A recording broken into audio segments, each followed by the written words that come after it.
Hi guys, I'm Ayla. And I'm Andy. And welcome to Sinister Dynasty.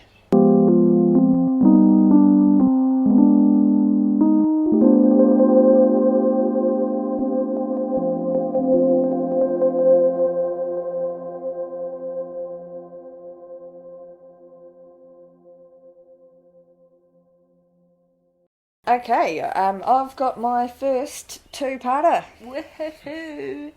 And I am so flippin' pumped about this. This isn't a very nice case, but I am pumped. So pumped about this. Alright, so today we're going to be talking about the Mr. Asia drug syndicate. Oh, I haven't even heard of this. So I hadn't heard of this either, and that's why I am so pumped about it. Okay. Because when I was Googling this, I only found one YouTube video. Yeah. And it was based on a book written by one of their bankers. Yeah. But man, I am so pumped. I even tried to buy a book on it. The book was called Mr. Asia, Last Man Standing by James Shepherd, who we'll talk about later. Yeah. And I didn't get it off Trade Me. Someone put on an auto bid and I was devastated. Annoying. I thought I was going to be real sneaky and outbid them. Yeah. Last minute. Yeah, but no, they would get onto it. Piss me off. That's frustrating. I'm gutted because I really wanted the book because I'm obsessed with this. Yeah. I'll find it one day. Okay, one day. Well, I hope I am as obsessed with it as you are. Let's see. I'm so excited. Let's get to it. So, what is the Mr. what is the Mr. Asia drug syndicate? Yeah, I don't know. So it was formed in the 1970s by Christopher Martin Johnson, who we're going to call Marty, Terry Clark, and a man named Chinese Jack. Oh. But our story starts with Marty. Okay. So Marty, aka Mr. Asia, Martin C. Johnstone, Esquire. Anyway, okay, so just a bit about his life. So he left Auckland's Takapuna. No, I sound so white. Takapuna sounds white as well, though. Takapuna. I don't know how to pronounce that one, Okay, grammar. I think it is Takapuna.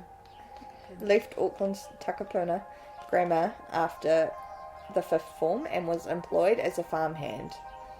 He was a dedicated follower of fashion and got a job at Collar and Cuff menswear store in Auckland, Queen Street, and then worked as a salesman at his father's Esquire menswear store in Takapuna also. He did well in menswear, but the money was shit.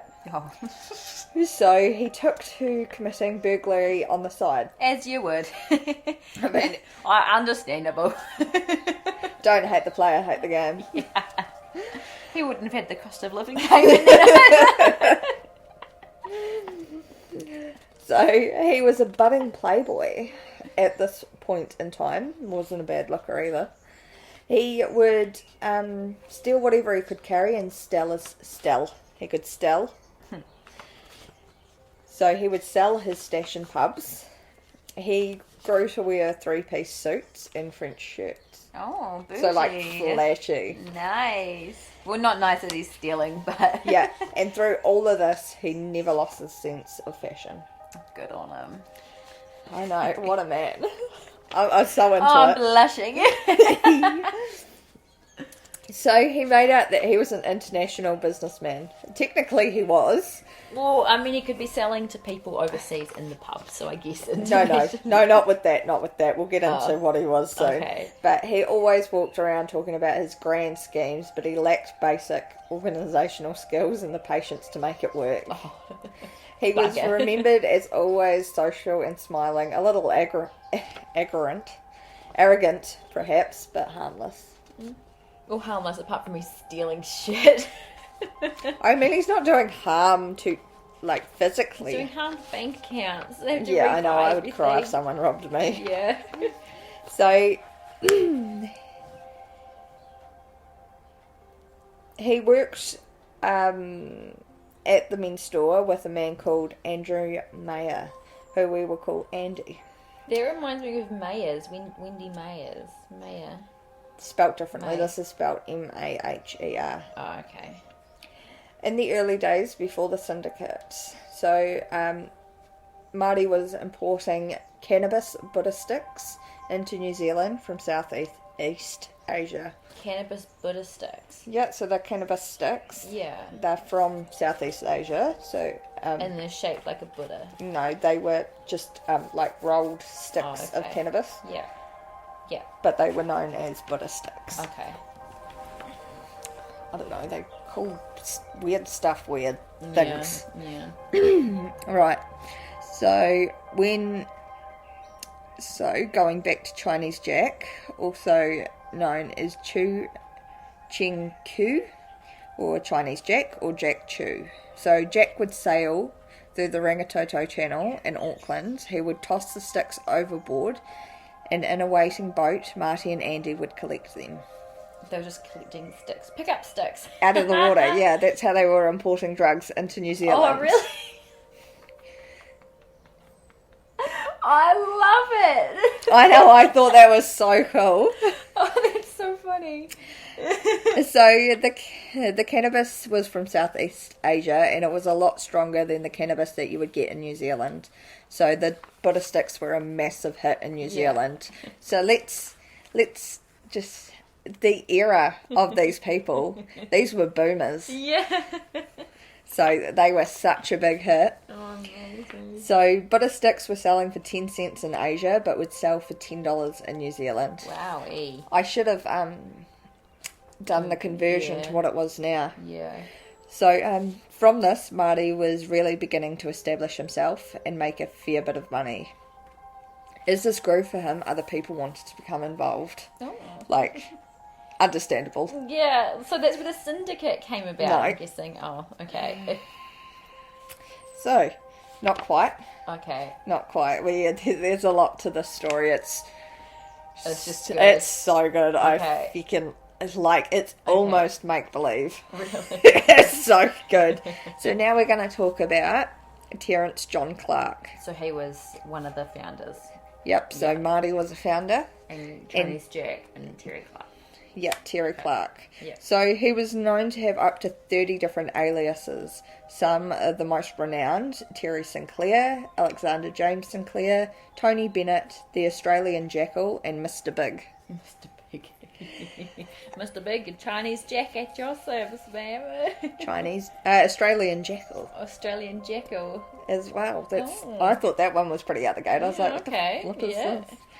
Mr. Big. Mr. Big. Mr. B.I.G. So, we're just going to go downhill from here. Okay. So he was known for his womanizing and extreme violence. Oh. Oh, that's not funny. Expecting that, eh? Not with a name like Mr. Big. So, I thought it was big for a different thing. So Terry Clark was born in Gisborne. He began his criminal career through petty crimes and was known to the police as a local thug. Oh, yeah. Mr. Big's at it again. Yeah. He was sentenced for his first crime in 1971 for burglary. He wasn't even 18. Oh. When he was released in 1974, he started distribution of drugs. Yeah. His career of crime expanded in the mid-70s when he met Marty. So a wee bit more info to come. I think I wrote that in pretty early in my research, so I don't know if there is. Okay. So in 1960, he became a police... I think I've got my dates wrong and stuff. So he was... No, because he was like 40. Okay, so ignore the 18 thing. He was... The first Older. crime in 1971 was wrong. So Okay. he committed crime before that, okay? Right, I don't proofread my shit anymore because my Barnsey won't listen to me. It's like, I don't want to know. Okay. So in 1960, he became a police informant, and he was described as ruthless, conniving, psychopathic, and perfect for the industry. So he met his first wife, Sally, in his early years and had 3 children to her. Once he divorced Sally, he married Norma, who was a heroin addict.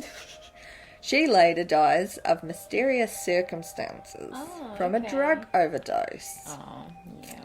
That sucks, because that's an illness in itself, like addiction, but... Or was it? Or was it? Okay, sorry, interrupting. So it was at this time he met his 3rd wife, Maria, who he had his 4th child to. Okay. He then became involved with Alison Dine, a New Zealand kindergarten teacher from Rotorua who had moved to Australia where she met him. She would become Clark's chief heroin courier and recruiter of other couriers. She was a kindergarten teacher. Yes.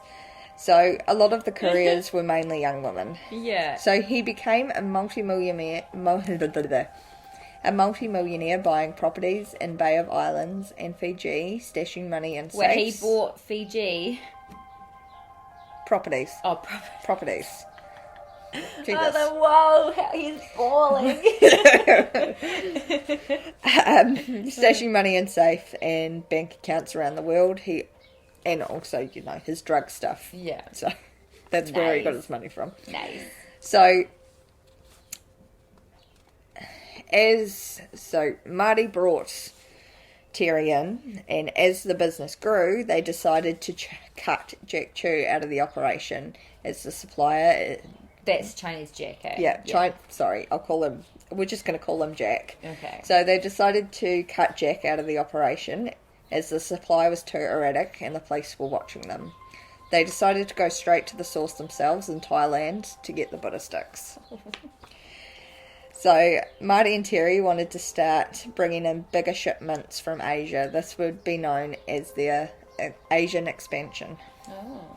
They came up with the idea to buy a boat and take the boat to Bangkok and Thailand to collect their supply and return to New Zealand. The return revenue would be at around 3 million. That's a lot of money back then, eh? Mm-hmm. Far out. So at the end, I seem to go into, I convert. Okay. So you've just got to wait till part 2 for me to actually get my shit together. Okay. All good. I love this. I love this name. So an 18-foot yacht called the Bridgerdoon. The Bridgerdoon. Like Bridgerdoon. So they purchased this yacht. Yeah. The Bridgerdoon was initially commissioned by Marty's father Brian, who had the ship built by Cable Price in 1971. Okay. I didn't know Cable Price built boats. Yeah. So they employed a skipper and a crew, but they were all very inexperienced. This resulted in them running the boat from reef to reef. So, like, smashing into reefs. Oh, okay, guys. It is recorded that you can still see the damage to the hull. At one point in the mission, some of the crew were caught shoplifting, but were let go. When the boat finally managed to make it to the Chao Phraya River in Bangkok, from there they were escorted by the police up the river to where the cannabis was grown, picked, dried, and compressed into bales. They had 40 bales loaded on the boat and headed off home. Wait, so police escorted them? Yes. They knew what they were doing? Yes. You can buy police, did you know that? Oh. Everything comes with a price. Oh, jeez. So on the way back, the crew got malaria and stranded in Indonesia. Oh. When they finally made it back to New Zealand, Marty and Terry were happy with the success and decided they wanted to go bigger. Jeez. They just fucked it up so bad, though. They ruined the boat. It wasn't them driving it, though, but they got all their drugs back. Yeah, true. So they began planning to start importing heroin. They reconnected with Jack, Chinese Jack Chu, who was said to have relations with opium warlords in the Golden Triangle. From this, the Mr. Asia Syndicate was born. Oh, okay, so that's heroin. Yes. That's not weed. Okay. I mean, their beginnings were weed. Yeah. The beginnings were humble. Yeah. From humble beginnings. In 1957, Terry skipped bail from charges on importing heroin into New Zealand. He left and went to Aussie, where he was to head the Australian part of the syndicate. While this was happening, Marty and Jack were setting up in Singapore, where they would source uncut heroin and ship this to Australia for Terry to distribute.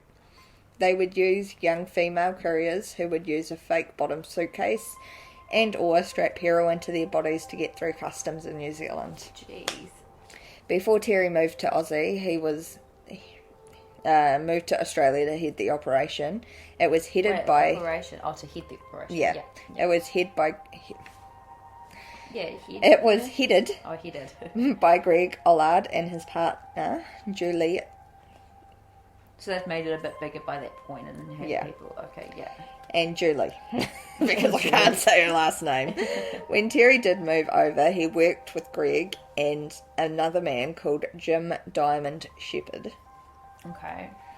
Funky. So his name was, they called him Diamond. So he was their banker. Okay, yeah. So So they formed a bigger network of dealers and distributors within the growing community of New Zealand migrants in Australia. Yeah. They had also established themselves with Sydney's biggest organised crime operation at the time, the Double Bay Mob. Wait, so how did they not get caught then if they had established themselves as the biggest? No, they established themselves with Sydney's biggest organised crime operation. Or still, how did So, I don't know if I mention it in here, but when I was reading it, they were saying that cops could be brought with cheeseburgers. Oh, okay. Like, it was nothing to bad. buy a cop. Yeah. It was so much corrupt Right. work. Right, okay. With the growing connections and the more people becoming involved, Terry started ordering hits on people to keep the syndicate safe. With quotations, safe. Oh my god. Okay. He's like that Mongolian dude that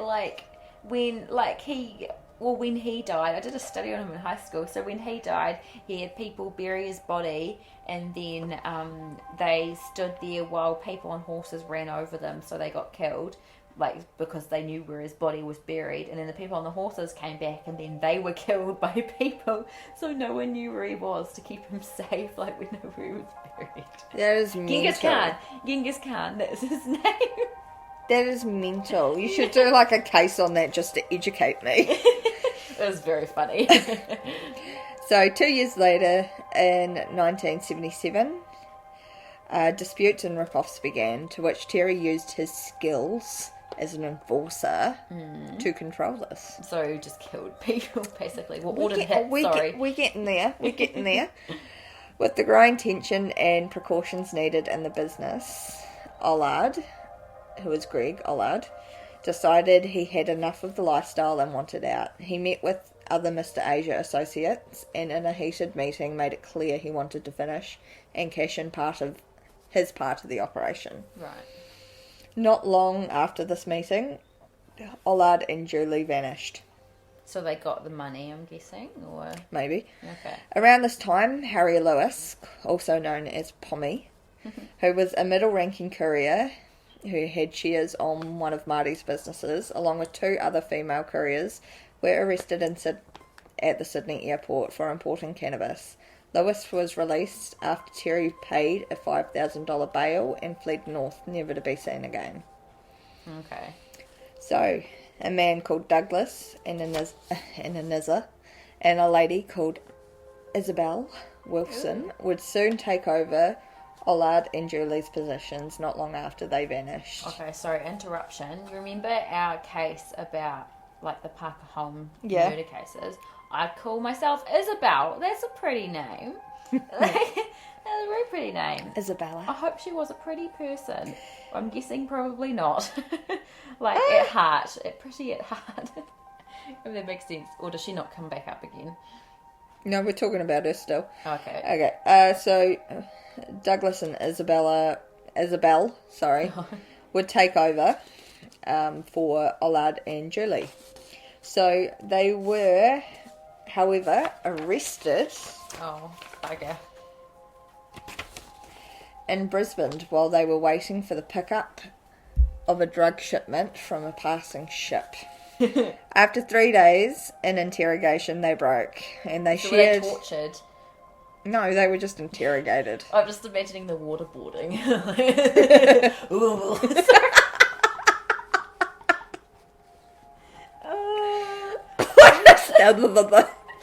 That's how I'm presuming people sound. No, they were. That's very bad. Please don't laugh. It was the police. The police. They Well, don't do that. They were corrupt. Yeah, why would the corrupt ones be No. trying to get information out of them? That's true, okay. Okay, after 3 days, they broke. They shared information about the murders, about the Syndicate, and they even shared that the Syndicate had hired an inside man at the Australian Bureau of Narcotics, who they paid an annual fee of $25,000, with additional charges of $1,000 for computer information and $4,000 for the removal of computer files. So they had a mole. They had more than one. Wow. So they had more than one because here we go. The claim was dismissed by police and the Wilsons were released. Less than a year later, their bodies were found in Rye, Victoria. Oh. And a man named James Baisley, who was a known hitman, was found guilty of their murders on an order from Terry. Wow. So, But it got dismissed though through the police, so why'd they have to die? because they narked. Oh, okay. Yeah, that's fair. Eye for an eye. Snitches get stitches. Yeah, that was true. So, Diamond Jim Shepherd, called Diamond. Wait, this was the hitman, right? Diamond? Yep. Yeah. No, Diamond was the banker. Oh, okay, thank you. Yeah. The hitman was James Baisley. Okay, yeah. As remarked, hold on. Wait, so Diamond's the banker. Yeah, Yeah. so Diamond Jim Shepherd, called Diamond, as a remark was made about his knack of picking up attractive women. Oh. So he began working for Marty and Terry as their banker, in which he shifted tens of millions of dollars in drug money. He was already, at the time that he started, as the Syndicate's banker, a career criminal who had done time. Wow. He organised for other lawyers to travel overseas and set up dummy companies, transferred cash into assets, and even did direct swaps with businessmen. There was so much money going out of Australia that it changed the way that they work now. Really? Yeah, it's Holy insane. shit. Like, the outfall of this was insane. Wow. So there was so much money going... Oh, okay, yep. So Jim wrote in his book that rooms in his inner city apartment were packed with rubbish bins full of cash and heroin. At the height of the Syndicate, Jim was making $100,000 each week, which would Jeez. now almost be 500,000 Australian dollars Each week. and 550,000 New Zealand dollars Wow. each week. Wow. How much is that yearly? Let's quickly... Okay, we're going to Google. We're going to Google for I'll you. just do 550 times 52. $28 million. $28 million. Nearly $29 million. A year. That's crazy. That's insane. Oh my god, yeah, I was talking to Barnsley after this. I was like, do we quit our jobs? Yeah. Do Like we there's a start the market for hustle? it. Yeah. So, the crew Oh, that... sorry, we're joking, guys. Yeah, don't send the cops our way, please. So, the crew that Jim was running at the time were using kitchen blenders to break up solid blocks of compressed heroin, which caused them to replace up to 6 or more blenders every day. Wow. I'm just thinking too, They had- imagine if they didn't get rid of the broken blenders and so they cooked something in it. Well, cooked, blended-ish something in it. And then so you just get high while you're eating, like brownies, but with No, heroin. the blenders broke. That's why they were replacing them. But what if they almost broke and then you put brownie mix in it and then you had a heroin brownie? I don't know how heroin works. I don't know either. All I've seen in you movies use is it? or might be crack. Snorting I don't it. know. Well, no, it's on a teaspoon and they put I'm a pretty lighter sure that's under it. meth. Oh, I don't know. Yeah, I don't know. It's out of Well, my I don't pay plan scale. on learning either. Okay, so Jim recalled that Terry had boasted to him one evening. Sorry. Jim recalled that Terry had boasted to him one evening over lunch at Eliza's restaurant about the 6 people he had murdered to date. Ooh. So Not the smartest dude, is he? So in 1978, Terry was arrested while at a party on importing heroin into New Zealand charges. They had finally caught back up to him after he had skipped New Zealand in 1975. Oh, ages ago, yeah. Yep. So he was extradited back to New Zealand to face these charges in 1978. This is where... oh my god, this gets so fucking crazy. This is where Terry met lawyer Peter Williams and his law clerk Karen Sluch. Karen. Okay. Just Karen. He was acquitted of these charges. During his trial, he began a relationship with Karen. Ooh. Fuck's sake, Karen. That's I mean, professional. I'm pretty sure she would have seen his bank account. Yeah, no. Fair. Around this time, a reporter... Oh, she a gold digger. She a meth digger. Heroin digger. Around this time, reporter Pat Booth published a book called The Mr. Asia File on the activities and associates of the Syndicate. Through this article, he labelled Marty as Mr. Asia. So this is where Marty got his name and the Mr. Asia Syndicate got its name. Yeah. In May of 1979, the police in New Zealand and Australia were heavily aware of the syndicate. Too many bodies were showing up for the corrupt. I heard cropped, like crop farm. I know. Corrupt police to cover. The media had released information of the Wilsons' confession and Oh, that was the Isabel one, eh? Yeah, okay. And the dismissal from the police. Yeah. Following this, an inquiry was launched into the Narcotics Bureau, which resulted in Commissioner Harvey Bates resigning in early June of that year. Ooh. Also, in this year, 1979, Terry and Karen travelled to the UK, where the next part of the operation was due to begin.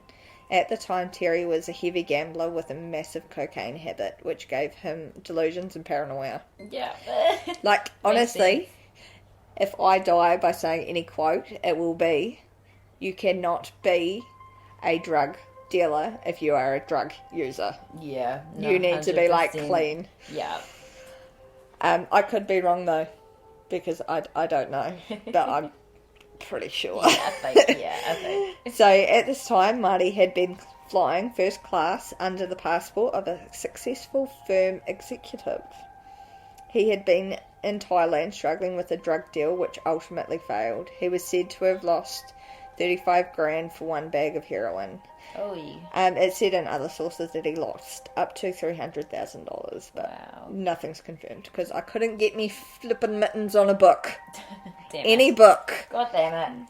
So Marty was also a drug user. Oh.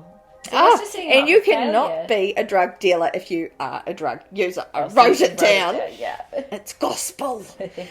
So this was the beginning of the end for the syndicate. Yep. Oh, like you said, you really got to have a fresh mind. Maybe they thought they were fresh. I don't know. I'm sure they did. Yeah.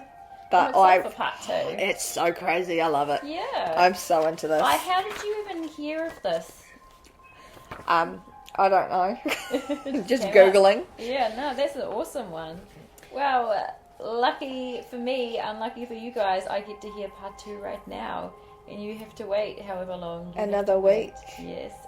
Oh, another 2 weeks because you're going to be in between. No, we'll do them one after the other, like my... yes. No, we did agree on that, didn't we? Well, Chris even discussed just doing one, like, on a Wednesday, like, for no. part 2. But I think we should make you guys wait because... Anticipation. Yeah. Biting at the bit. Yeah. So sorry. Or you will be like, I don't really care. Yeah.